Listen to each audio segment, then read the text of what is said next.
কেন গ্লোবাল সাউথে জনপ্রিয়তার শীর্ষে পাকিস্তানের JF-17 থান্ডার? কি আছে এতে?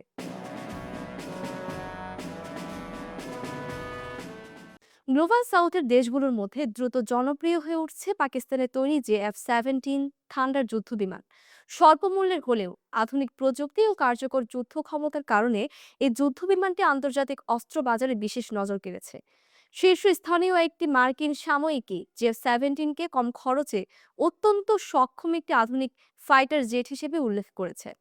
প্রতিবেদনে বলা হয়েছে, একই শ্রেণীর অন্যান্য যুদ্ধবিমানের তুলনায় JF-17 এর দাম প্রায় এক তৃতীয়াংশ কম।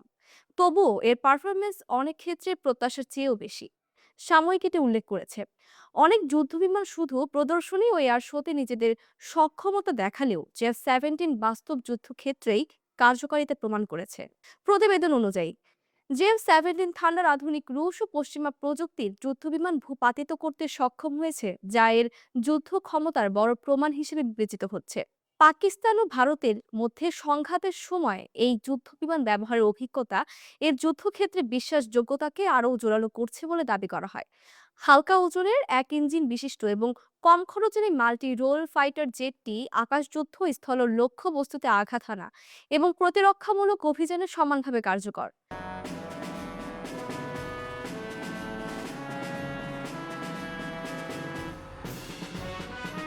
এই বহুমুখী সক্ষমতাই গ্লোবাল সাউথের দেশগুলোর কাছে JF-17কে আকর্ষণীয় করে তুলেছে।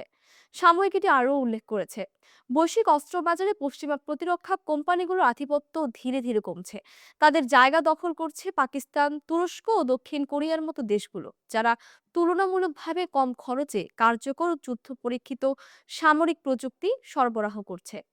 বিশেষজ্ঞদের মতে JF-17 থান্ডারের সাফল্য শুধু একটি যুদ্ধবিমানের জনপ্রিয়তা নয়, বরং বৈশ্বিক প্রতিরক্ষা শিল্পে একটি বড় পরিবর্তনের ইঙ্গিত। অতি মূল্যবান পশ্চিমা বিকল্পের বদলে এখন অনেক দেশ কম খরচে কার্যকর ও বাস্তব যুদ্ধে পরীক্ষিত প্ল্যাটফর্মের দিকেই ঝুঁকছে। এই পরিবর্তিত বাস্তবতায় গ্লোবাল সাউথের জন্য পাকিস্তান একটি গুরুত্বপূর্ণ প্রতিরক্ষা প্রযুক্তি সরবরাহকারীতে পরিণত হচ্ছে।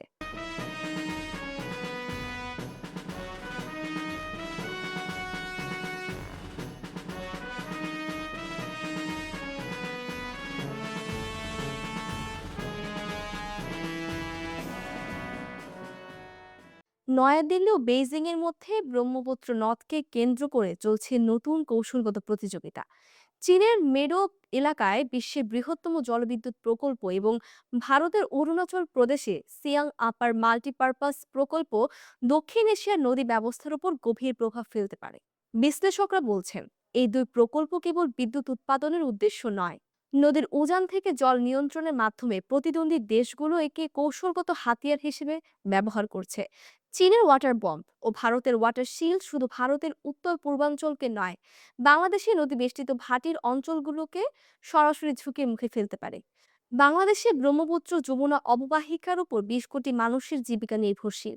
শুষ্ক মৌসুমে এই নদীর পানির 70% আসে ভারতের উজান থেকে। চীনের বাঁধ বা ভারতের নতুন জলাধার উজান থেকে হঠাৎ পানি ছেড়ে দিলে দেশের বিভিন্ন নদী, সেচ ব্যবস্থা এবং কৃষি উৎপাদন মারাত্মকভাবে ক্ষতিগ্রস্ত হতে পারে।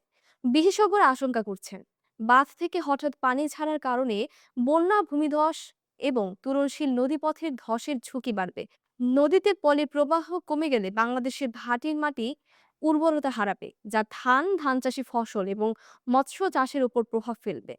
পরিবেশবিদরা সতর্ক করে বলছেন, ভারতের সিয়াং প্রকল্প এবং চীনের মেডক বাঁধের কারণে নদীর প্রাকৃতিক স্রোত পরিবর্তিত হলে বাংলাদেশের বাস্তুতন্ত্র, জাতীয় উদ্যান এবং নদীপথের জীব বৈচিত্র্য বিপন্ন হবে।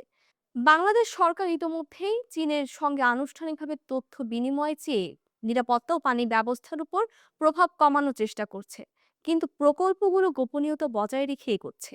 এই পরিস্থিতি দেশের পানি সংক্রান্ত নিরাপত্তা, কৃষি উৎপাদন এবং মানুষের জীবনযাত্রার জন্য বড় চ্যালেঞ্জ হয়ে দাঁড়াচ্ছে।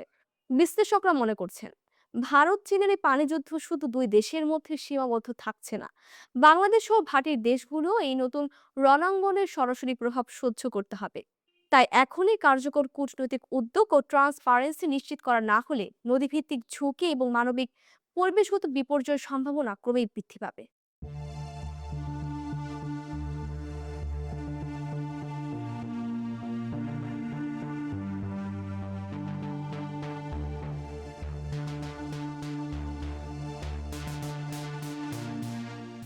ভেনেজুয়েলার প্রেসিডেন্ট নিকোলাস মাদুরোকে অপহরণ করে ক্ষমতা পরিবর্তনের একটি গোপন পরিকল্পনা তথ্য ফাঁস হয়েছে, যা আন্তর্জাতিক অঙ্গনে তীব্র আলোড়ন সৃষ্টি করেছে।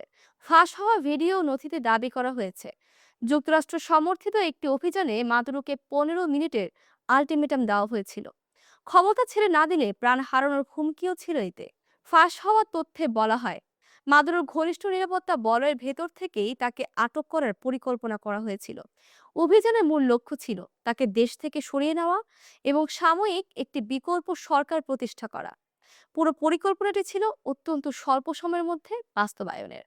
ভিডিওতে শোনা যায় অভিযানের সঙ্গে যুক্ত ব্যক্তিরা দাবি করছেন এই পরিকল্পনার পেছনে ওয়াশিংটনের রাজনৈতিক অনুমোদন ছিল, যদিও যুক্তরাষ্ট্র সরকার আনুষ্ঠানিকভাবে এমন অভিযোগ অস্বীকার করে আসছে।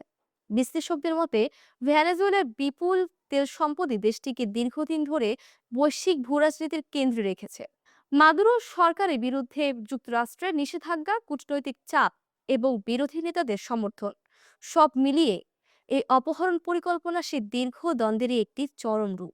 ভেনেজুয়েলা সরকার এক বিবৃতিতে এ ঘটনাকে রাষ্ট্রীয় সন্ত্রাসবাদ হিসেবে আখ্যা দিয়েছে। সরকারের দাবি এটি শুধু প্রেসিডেন্ট মাদুরোর বিরুদ্ধে নয়, বরং দেশের সার্বভৌমত্বের উপর সরাসরি আঘাত। এদিকে লাতিন আমেরিকার একাধিক দেশ ও আন্তর্জাতিক মানবাধিকার সংগঠন বিষয়টি নিয়ে উদ্বেগ প্রকাশ করছে।